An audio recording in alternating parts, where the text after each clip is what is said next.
गरीब साध साध सब नेक हैं, आप अपनी ठोरे। जो सतलोक ले जाएंगे वो साधु कोई और।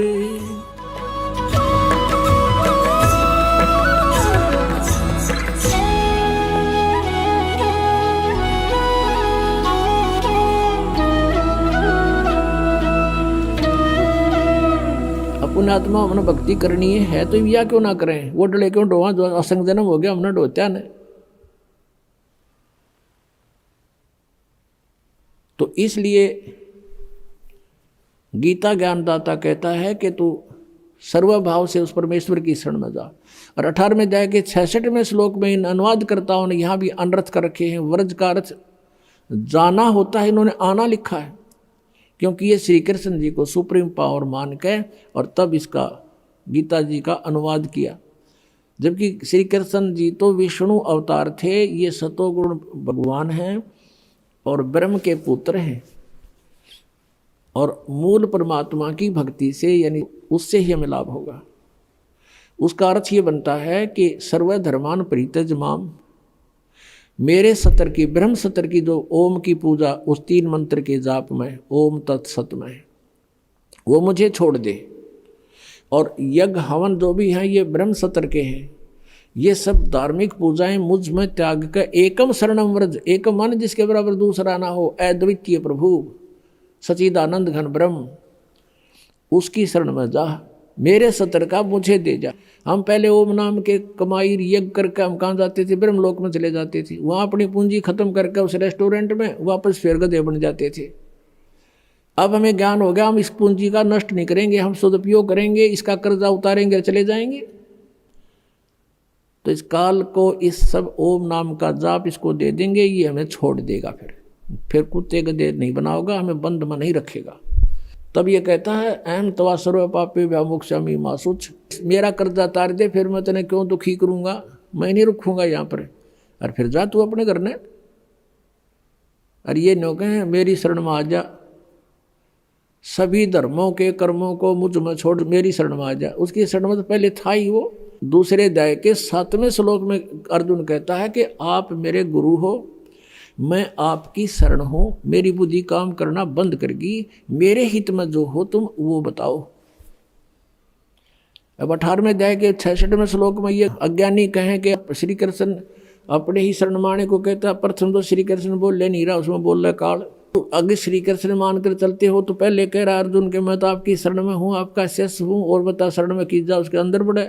तो ये बिना ज्ञान की बातें थी, हमें मूर्ख बना रहे थे ये नकली गुरु, संस्कृत की भाषा जान के। यद्य आत्मिक ज्ञान नहीं था इनके पास। तो अंधे की बाँ गई, अंधे ने मारे कौन बतासी। अब क्या बताते हैं, मन तू चल रे सुख के सागर, जहाँ शब्द सिंधु रत्नागर। कोट जन्म तन भर मत होगे, कुछ ना हाथ लग्या रे। कुकर सुकर खरबया बोरे, कौआ हंस बुगारे। कोटि जन्म तन भर मत होगे, कुछ ना हाथ लग्या रे। कुकर सुकर खरबया बोरे, कौआ हंस बुगारे। सुखदेव ने 84 भुगती, बना पजावे खरवो। तेरी क्या बुनियाद पुरानी, तू पेंडा पंथ पकड़वो। कोट जन्म तन भर मत होगे, कुछ ना हाथ लग्या रे। कुकर सुकर खरबया बोरे, कौआ हंस बुगारे। कोटि जन्म तू राजा की, न मिटी न मन की आशा। भिक्षुक होकर दर दर घूम लिया, मिला न निर्गुण रासा। इंद्र कुबेर ईश की पदवी, ब्रह्मा वरुण धमराया। विष्णुनाथ के पुर को जाकर फिर भी वापस आया। असंग जन्म तन मर्त्या होगे, जीवित क्यों न मरे रे। और 12 मध्य महल मठ बोरे, बहुर न देह धरे रे। दोजक भिष्ट सभी ते देखे, राजपाट के रसिया। 3 लोक से तरपत नाही, ये मन भोगी खसिया। सतगुरु मिले तो इच्छा मेटे, पद मिल पदे समाना। चल हंसा उस लोक पठाऊं, जो आदि अमर अस्थाना। चार मुक्ति जहाँ चंपी करती, माया होरी दासी। दास गरीब अभय पद पर से, वो मिले राम अविनाशी। एक के शब्द में सारा जाड़ा दे दिया उस परमात्मा परिचित पुण्यात्मा आदरणीय गरीबदास साहिब जी ने। क्या बताते हैं? मन तू चल रे सुख के सागर, जहां शब्द सिंधु रत्नागर। अब सुख सागर क्यों कहा इसको, सतलोक को? उसको डिफाइन किया है परमात्मा की वाणी में। शंखों लहर मेहर की उपज, कह नहीं जा कोई। दास गरीब अचल अविनाशी, ही सुख का सागर सोई। उस सतलोक में कहते हैं आपके अंदर असंख्यों लहर मेहर की उपजेंगी, कहर नहीं जा कोई। जैसे आप कभी कभी एकांत में बैठे हो दास के साथ, तो बहुत बार बनी है ऐसी बातें। ऐसी बहुत बार हिलोर उठती हैं जब वो एक तरंग आती है मेहर की, उस समय कोई भी बुरा दिखाई नहीं देता। दुश्मन भी जो हमें दुख दे रहा है उसके प्रति भी बिल्कुल दुर्भावना नहीं रहती, कोशिश करने से भी दुर्भावना नहीं आती। उसके अवगुणों को भी गिनते हैं तो भी दुर्भावना उत्पन्न हृदय में नहीं आती। और वो होती है कुछ समय की, फिर उसके जाने के बाद जो का त्यों कहर टूट जाता है। उसने ऐसा क्यों किया, उसने ऐसा कैसे कर दिया, वो घाटा हो गया, वहाँ ऐसे नुकसान हो गया, फलाना ऐसे करना है, यानी वो कहर की लहर फिर शुरू होगी।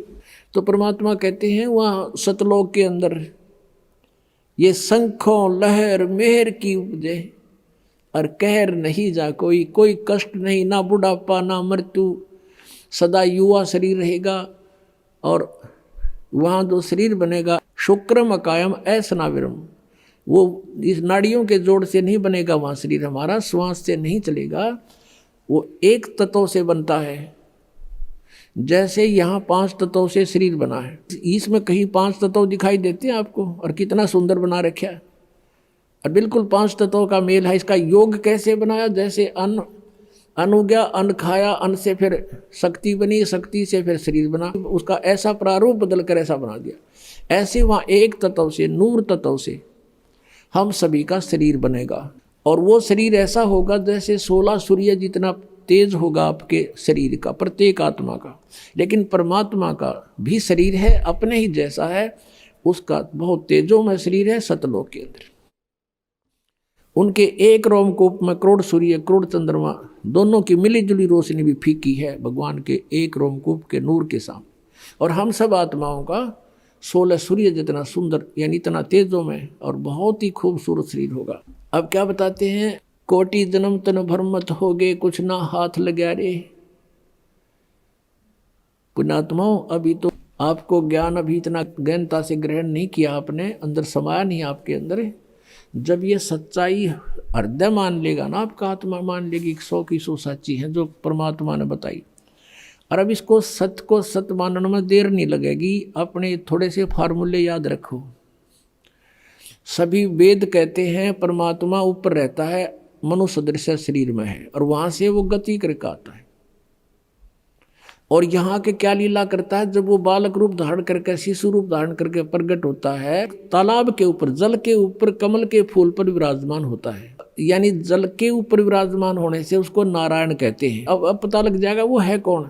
और जो छोटे बालक जब होता है उसको कोई पुण्यात्मा संस्कारवश निसंतान दंपति उठा के ले जाती है। प्रत्येक युग में ऐसा होता है।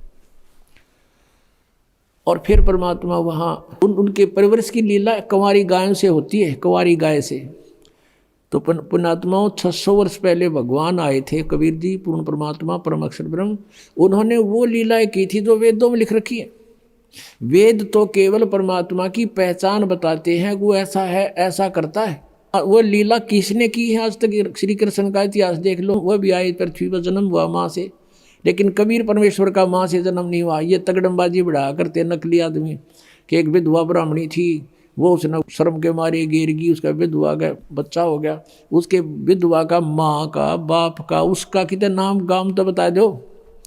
है सट्टे मारे, मूर्ख बना रखा था हमारे को, सारी झूठ बोल रखी थी, भगवान को कौड़ी सिद्ध कर दिया और कौड़ियों को लाल बता रखा था।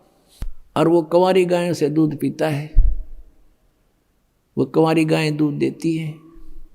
तो ये लीला परमेश्वर कबीर जी ने की थी और आज तक किसी ने करी हो बता दो। और किसी का नो प्रमाण ऊपर तो चलकाया और सह शरीर चला गया वापस, एक दिखा दो जिनको हम भगवान मानते थे, राम श्री कृष्ण का दिखा दो।